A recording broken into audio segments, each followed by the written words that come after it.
Hi friends, அன்றைக்கி Aadi Amavasai, also 100th mini விலாக்ங்க. அதனால் சீக்கிரமாகவே வேலைகள் ஆரம்பித்தாச்சு. காலையில் ஏர்லியராகவே பேர்ட்ஸுக்கு இட்லி அவிச்சு கொண்டு போய் வச்சிட போகிறேன். யூஸ்வலாக பிஸ்கட்ஸு சீவல் அந்த மாதிரி வைப்பேன். பட் எதுவுமே இல்லாதப்போ இட்லியாவது தோசையாவது செஞ்சு கொண்டு போய் வச்சிடுறது உண்டு.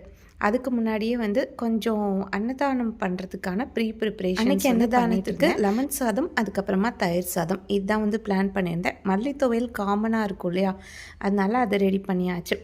இட்லியுமே அவிச்சு ரெடி பண்ணியாச்சு. இப்போது கையோட அரிசி எவ்வளோ சாதத்துக்கு தேவையோ அதுக்கான அரிசி அளந்து ஊற வச்சிட போகிறேன். இது தூயமல்லி அரிசி தான் இன்றைக்கி யூஸ் பண்ணுறேன்.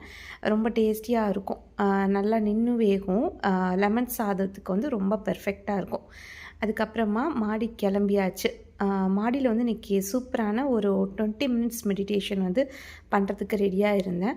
அதில் என்னென்னா, நம்மளோட முன்னோர்களை நினச்சி அவங்க நமக்கு என்னெல்லாம் நன்றி சொல்கிற அளவுக்கு பண்ணியிருப்பாங்க இல்லையா, கண்டிப்பாக அந்த மாதிரி விஷயங்களை நினச்சி தேங்க்ஸ் சொல்லிவிட்டு அவங்கக்கிட்ட சில வேண்டுதல்கள்லாம் வச்சதுக்கப்புறமா ஒரு 10 மினிட்ஸ் போல் ப்ரீத்திங் செஞ்சுட்டு வந்தாச்சு. இதுவே எனக்கு ஒரு சின்ன ப்ரேயர் செஞ்சதுக்கு ஒரு சமம். போன வருஷம் கூட இப்படி தான் பண்ணேன். அந்தந்த நாளில் ஸ்பிரிச்சுவலாக என்னென்ன விசேஷங்கள் வருதோ அது சம்மந்தப்பட்ட மெடிடேஷன்ஸ் பண்ணுறது தான் என்னோடய வழக்கம். பெரிய பெரிய பூஜைகள் செய்கிறத விட இது மாதிரி எனக்கு மெடிடேஷன் செய்கிறதுக்கு ரொம்ப பிடிக்கும். இந்த மெடிடேஷன் பர்டிகுலராக ஆன்சஸ்டர்ஸ்க்கு செய்யும்போது அவங்களே நம்மளை ஆசீர்வாதம் பண்ணுற மாதிரி ஒரு ஃபீலிங். இன்றைக்கி நான் நினச்ச ஒரு விஷயம் கூட கண்டிப்பாக இன்றைக்கே நடந்திருக்கு அப்படின்னு தான் சொல்லுவேன். லாஸ்ட் இயர், அதாவது 2024 நான் ரைஸ் சேல்ஸ் பண்ணுற எல்லாருக்கும் தெரியும்.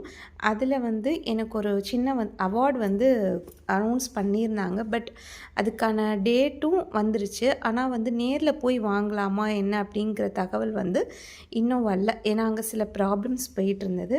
பட் நான் கோயிலுக்கு போயிட்டு சாமி கும்பிட்டு இந்த அன்னதானத்தெலாம் கொடுத்துட்டு வந்ததுக்கப்புறமா பார்த்திங்கன்னா, நான் மேனிஃபெஸ்டேஷன் என்னோடய பெரியவங்கள்ட்டலாம் கேட்டிருந்தேன்.